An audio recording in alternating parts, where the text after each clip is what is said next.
नमस्कार। कथा कथन में आपका स्वागत है। समकालीन कहानियों की श्रृंखला में सुनिए युवा लेखक अब्दुल गफ्फार की लिखी हुई कहानी जन्मों के नाते। अब्दुल गफ्फार जी हिंदी लेखन के साथ साथ उर्दू और भोजपुरी में भी कहानियाँ लिखते हैं। प्रस्तुत है उनकी कहानी मेरी ज़ुबानी। मैं हूँ सीमा सिंह। शहाब रोज़ सब्जी का ठेला लेकर आफरीन आंटी के घर के सामने खड़ा हो जाता है और घंटों उनकी बालकनी में ताकता रहता है। वो जानता है कि वो अब इस दुनिया में नहीं है, कहीं नहीं है, अब कभी भी बालकनी में नज़र आने वाली नहीं है। फिर भी घंटों उनकी बालकनी में निहारता रहता है। कोई उसे दीवाना कहता है, कोई उसे पागल समझता है। सब्जी खरीदने वाले उसके ठेले पर आते हैं, जैसे मन करता है वैसे बीन चुन कर ले जाते हैं, जितना पैसा मन करता है उतना दे जाते हैं। वो ग्राहकों की किसी बात पर एतराज़ नहीं करता, किसी से भगचक नहीं करता, किसी से मेलजोल नहीं करता। सब लोग उसकी दीवानगी पर हैरान रहते हैं, हंसते हैं, मुस्कुराते हैं, सब्जी लेते हैं और चले जाते हैं, और उसका ध्यान बालकनी में ही अटका रहता है। जब सारी सब्जियां बिक जाती हैं तब वो ठेला लेकर वापस जाता है। ये रोज़ का मामूल है। अंजुम आंटी से शहाब का कैसा रिश्ता है, कैसी मोहब्बत है, ये मैं आपको बताता हूँ। कमाल अंजुम आफरीन के शौहर थे, जो जवानी में ही उन्हें छोड़कर चल बसे थे। वो अपने बहू बेटे और पोता पोती के साथ इस मोहल्ले में 4 साल से रहती थीं। उनका पूरा नाम आफरीन अंजुम था। चलिए मैं आपको फ्लैशबैक में लिए चलता हूँ। आफरीन अंजुम का बेटा शहबाज अंजुम और बहू नाजिश अंजुम दोनों जॉब करते हैं। उनके 2 बच्चे हैं, एक बेटा सामेह और एक बेटी सबीहा। घर पर खाना बनाने, झाड़ू पोछा लगाने और बर्तन और कपड़े धोने के लिए मेड आती है। बाकी घर की देखभाल करने, सब्जी वाले से सब्जी लेने, कुरियर वाले से सामान रिसीव करने की जिम्मेदारी आफरीन अंजुम की है। एक दिन वो बालकनी से कपड़े उतार रही थी कि एक सब्जी वाला ठेला लेकर उधर से गुजरता हुआ नजर आया। ऑनलाइन मंगाई गई सब्जियों की गुणवत्ता कभी कभी इतनी ख़राब होती है कि उन्हें पकाने का मन नहीं करता। इसलिए उन्होंने सब्जी वाले को आवाज़ दी, अरे सब्जी वाले ज़रा रुको। उनकी आवाज़ सुनकर सब्जी वाला रुक गया। उसे दाएं बाएं गर्दन घुमाकर देखा। उसकी समझ में नहीं आया कि आवाज़ किधर से आई है। फिर सिर उठाकर ऊपर बालकनी की तरफ देखा, जहाँ से एक बूढ़ी औरत हाथ के इशारे से उसे बुला रही थी। वो ठेला लेकर उधर गया। तब तक आफरीन अंजुम सीढ़ियों से नीचे उतर आई थी। उन्होंने सब्जी वाले से पूछा, बेटा तुम्हारा नाम क्या है? शहाब। क्या तुम रोज़ इधर से गुजरते हो? 2 दिन से गुजर रहा हूँ। क्या आप रोज़ आओगे? हाँ, आप लोग बुलाएंगे तो ज़रूर आऊँगा। ठीक है, तुम रोज़ आया करो, मैं तुमसे रोज़ सब्जियाँ लिया करूँगी। हाँ, रोज़ ताज़ी सब्जियाँ ही लेकर आना। ठीक है आंटी जी, मैं रोज़ ताज़ी सब्जियाँ ही लेकर आऊँगा। उसके बाद आफरीन ने अपने मनपसंद की सब्जियां ली और पैसे दिए और ऊपर अपने कमरे में चली गई। उसके बाद से शहाब रोज़ उस गली से ठेला लेकर गुजरने लगा और देखते ही देखते कई लोग उससे सब्जियां लेने लगे। कई स्थायी ग्राहक बन गए जो महीने में पेमेंट करने लगे। कुछ लोग उससे कोई ख़ास सब्जी या फल लाने की फरमाइश करते तो वो अगले दिन ला कर दे देता। रोज़ाना आफरीन ही नहीं, और भी कई औरतें उसका इंतज़ार करती। शायद ही कोई ऐसा दिन होता जिस दिन आफरीन उसे सब्जियां न लेती। उसका कारोबार चल निकला। इसके लिए वो आफरीन आंटी का शुक्रगुजार था। उनसे अक्सर कहता, आंटी जी ये सब आपकी बोहनी की बरकत है। शहाब को आफरीन आंटी से इतना लगाव हो गया था कि वो जब कभी अपने गांव जाता तो उनके लिए गांव से कोल्हू का पेरा हुआ शुद्ध सरसों का तेल और अपनी अम्मा के हाथ का दही से निकाला गया शुद्ध देसी घी जरूर लेकर आता। ये दोनों चीज़ें आफरीन का बेटा शहबाज अंजुम और बहू नाजिश अंजुम खूब पसंद करते और सामान के असली होने का सर्टिफिकेट देते हुए कहते, इस शहर में तो आजकल हर चीज़ नकली मिलने लगी है, क्या दूध, क्या दही, क्या पनीर और क्या घी। एक दिन सुबह सुबह शहाब ने आफरीन के घर की घंटी बजाई। आफरीन ने बालकनी से नीचे देखा तो गेट पर शहाब खड़ा था। उसके हाथ में मिठाई का डिब्बा था। वो नीचे उतरी और गेट खोला तो शहाब ने सलाम करते हुए मिठाई का डिब्बा उनकी तरफ बढ़ा दिया। आफरीन ने कहा, ये किस खुशी में बेटा? आंटी जी आपकी दुआ से चौराहे पर एक छोटी सी दुकान लेकर मैं सब्जी लगा रहा हूँ। तो क्या आप इधर ठेला लेकर नहीं आओगे? आऊँगा, मैं हमेशा की तरह इधर आता रहूँगा। दुकान पर मेरा छोटा भाई बैठेगा, मैंने उसे गांव से बुला लिया है। तब तो अच्छी बात है, खूब तरक्की करो। अल्लाह पाक तुम्हारे कारोबार में दिन दूनी रात चौगनी बरकत अता फरमाए। शाहाब ने कहा, आमीन। शाहाब उन्हें माँ की तरह मानता था, वो भी उसे बेटे की तरह मानती थी। वक्त ज़रूरत उसकी पैसों से मदद कर देती थी। शाहाब भी उनका पूरा ख्याल रखता था।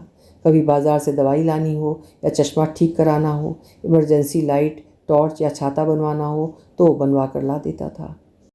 एक दिन बहू बेटे ऑफिस में थे और पोता पोती स्कूल में। तभी अचानक आफरीन आंटी की तबीयत ज़्यादा ख़राब होने लगी। दस्त रुकने का नाम ही नहीं ले रहा था। उन्होंने फ़ोन कर शाहाब को बुलाया। शाहाब आया, आफरीन आंटी को उठाकर ले गया और हॉस्पिटल में भर्ती कराया। 4 घंटे बाद जब उनकी तबीयत संभली तब उन्होंने बेटा और बहू को खबर दी। 2 घंटे बाद बेटा और बहू आए तो हॉस्पिटल का बिल अदा किया और अपनी अम्मी जान को घर ले आए। एक दिन आफरीन आंटी का पोता सामेह सीढ़ियों से नीचे गिर पड़ा। उसके पैर में मोच आ गई। एक्सरे कराया गया तो फ्रैक्चर नहीं था, लेकिन सूजन और दर्द जाने का नाम नहीं ले रहा था। शाहाब ने आंटी जी से कहा, मेरे गांव में मोच ठीक करने वाले एक हकीम दादा हैं, आप कहें तो मैं उनसे दिखा लाऊं। आफरीन आंटी ने कहा, ले जाओ दिखा लाओ, क्या पता उनसे ठीक हो जाए। शाहाब उनके पोते सामेह को गांव ले गया। सचमुच हकीम दादा के हाथ में जादू था। उनके 5 मिनट के मालिश और हिकमत से बच्चे का पैर ठीक हो गया। शहबाज और नाजिश, जिन्हें यकीन ही नहीं था कि उनका बच्चा गांव के किसी हकीम से ठीक होगा, आश्चर्यचकित और हैरान थे। उस दिन से शाहाब उस परिवार का चहेता बन गया। बहुत दिन बाद शाहाब अपने गांव गया। उसकी अम्मा बहुत बीमार थी। गांव के डॉक्टरों से वो ठीक नहीं हो रही थी। शाहाब उन्हें लेकर अपने नज़दीकी शहर गया। वहाँ डॉक्टरों ने बताया, इनके दिल की नसों में चर्बी जमा हो गई है, उसे निकालने के लिए एंजियोप्लास्टी करनी पड़ेगी, स्टेंट डालना पड़ेगा, 2 लाख रुपए का खर्च आएगा। शाहाब 2 लाख का खर्च सुनकर घबरा गया। तत्काल उसके पास उतने पैसे नहीं थे, इसलिए वो अम्मा को लेकर घर आ गया। बाप तो थे नहीं। उसने अपने सगे चाचा अब्दुल हमीद से पैसे मांगे। चाचा ने कहा, बेटा मेरे पास होता तो ज़रूर देता, जो पैसे थे सब तुम्हारी चाची के इलाज में खर्च हो गए। फिर गांव की फूफी के पास गया। उन्होंने कहा, 1500 की बात होती तो मैं इंतज़ाम कर सकती थी, उतने पैसे मेरे पास कहाँ से आएंगे। फिर अपनी जिगरी दोस्त एकराम के पास गया। उसने कहा, पैसे तो थे लेकिन बुलेट मोटरसाइकिल खरीद ली, देखो तुम्हारे सामने ही खड़ी है। फिर गांव के साहूकार लक्ष्मी शाह के पास गया और सूद पर पैसे मांगे। उन्होंने कहा, देखो बेटा, बिना ज़मीन या जेवर गिरवी रखे मैं पैसे नहीं देता और तुम्हारे पास तो कुछ है नहीं, इसलिए मुझे तो क्षमा ही करो। बेचारा यतीम थक हार कर घर बैठ गया और अपनी किस्मत को कोसने लगा। अम्मा को इस हालत में छोड़कर शहर जाने का दिल तो नहीं कर रहा था, लेकिन रोज़ी रोटी का सवाल था, इसलिए शहर आ गया। 10 दिन बाद शाहाब जब आफरीन आंटी के पास पहुंचा तो उन्होंने पूछा, शाहाब कहाँ थे इतने दिन। गांव गया था, अम्मा बहुत बीमार हैं, डॉक्टर कह रहे हैं कि उनके दिल में स्टेंट डालना पड़ेगा, 2 लाख का खर्च आएगा। ओह, ये तो बेहद अफसोसनाक है। 2 लाख रुपए हैं तुम्हारे पास? नहीं, मेरे पास सिर्फ 20,000 तक हैं, इसीलिए मैं उन्हें वापस घर ले आया। आफरीन फिक्रमंद हो गई। उन्होंने शाहाब से सब्जी खरीदी और कहा, फिक्र ना करो, अल्लाह पाक पर भरोसा रखो, वो ज़रूर कोई ना कोई रास्ता निकालेगा। रात में जब बेटे बहू ऑफिस से घर आए तो आफरीन ने उनसे शाहाब का दुख सुनाते हुए कहा, बेटा सदका ज़कात ऐसे ज़रूरतमंद लोगों को देना चाहिए, अगर हो सके तो उसकी मदद कर दो। शाहबाज ने कहा, अम्मी जान, फ़िलहाल तो सिर्फ 50,000 का इंतज़ाम हो सकता है। आफरीन ने कहा, बेटा मेरे जेवरात बेचकर उस गरीब की जान बचा लो, अल्लाह पाक इसका अज़्र हमारे बच्चों को देगा। बहू नाजिश ने नाराज़ होते हुए कहा, अम्मी जान, एक सब्जी बेचने वाले से आपको इतनी हमदर्दी है कि आप अपने जेवरात तक बेचने को तैयार हैं। हाँ बहू, ये खुदा का हुक्म है। वो कुरान पाक में कहता है, तुम गरीबों, मिस्कीनों, मजबूरों, लाचारों के ज़रिए मुझे कर्ज दो, इसका कई गुना बदला मैं तुम्हें आखिरत में अता करूँगा।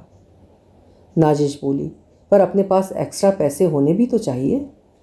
शहबाज ने नाजिश को बीच में टोकते हुए कहा, नाजिश, हमें अम्मी जान की बातों पर गौर करना चाहिए, ये भी तो सोचो शाहाब हमारे कितने काम आता है। अगले दिन जब शाहाब सब्जी का ठेला लेकर आया तो आफरीन ने उसे अपने घर के अंदर बुलाकर रुपए देते हुए कहा, ये लो पूरे 2 लाख हैं, अपनी अम्मा को ले जाकर अभी हॉस्पिटल में भर्ती कराओ। शाहाब पैसे हाथ में लेकर फपक फपक कर रोने लगा। आंटी जी, मैं आप लोगों के इस एहसान का बदला कैसे चुकाऊंगा। कोई एहसान नहीं है ये, जाओ अपनी अम्मा का इलाज कराओ, नहीं तो मैं मारूंगी। शाहाब पैसे लेकर खुशी खुशी चला गया। अम्मा को ठीक होने में लगभग 1 महीना लग गया। उसके बाद जब शाहाब ठेला लेकर अंजुम आंटी के दरवाजे पर पहुंचा तो घर बंद मिला। उसने अगल बगल के लोगों से दरियाफ्त किया तो पता चला कि आफरीन आंटी का इंतकाल तो 1 हफ्ता पहले हो गया था। उनके परिवार वाले आखिरी रसूमात अदा करके अभी गांव से लौटे नहीं हैं। ये सुनकर शाहाब वहीं ज़मीन पर बैठ गया और फूट फूट कर रोने लगा। अगल बगल के मर्द और औरतें इकट्ठा होकर उसे चुप कराने लगे। उसने ठेला वहीं से वापस कर लिया और आगे नहीं जाने का फैसला किया। 4 दिन बाद जब शहबाज और नाजिश गांव से लौटे, जिन्हें वो भैया भाभी कहता था, तो वो उनके पास जाकर रोने लगा। शहबाज से रोते हुए पूछा, भैया आखिर हुआ क्या था आंटी जी को जो अचानक और इतनी जल्दी चल बसी? शहबाज ने कहा, उन्हें लीवर कैंसर था जिसका पता पहले नहीं चल सका। अचानक से उल्टी होने लगी तो हॉस्पिटल ले गया। वहाँ बहुत सारे टेस्ट हुए, उसके बाद पता चला कि उन्हें लीवर कैंसर है। नाजिश ने कहा, जब खुदा को यही मंजूर था तो इंसान क्या कर सकता है। अब तो हम लोग उनकी मगफिरत की दुआ ही कर सकते हैं। अल्लाह पाक उनकी मगफिरत फरमाए और उन्हें जन्नतुल फिरदौस में आला मुकाम अता फरमाए। शहबाज और शाहाब ने कहा, आमीन। तो ये थी शहाब और आफरीन आंटी की कहानी। कहीं तो ये दिल कभी मिल नहीं पाते, कहीं से निकल आए जन्मों के नाते। अभी आप सुन रहे थे अब्दुल गफ्फार जी की लिखी हुई एक छोटी सी खूबसूरत कहानी जन्मों के नाते। उम्मीद है आपको ज़रूर पसंद आई होगी। पसंद आई हो तो कहानी को लाइक ज़रूर करिएगा। और हाँ, चैनल अभी तक सब्सक्राइब ना किया हो तो आपसे अनुरोध है कि चैनल भी ज़रूर सब्सक्राइब कर लीजिएगा। कल फिर मिलेंगे। आपका समय शुभ हो।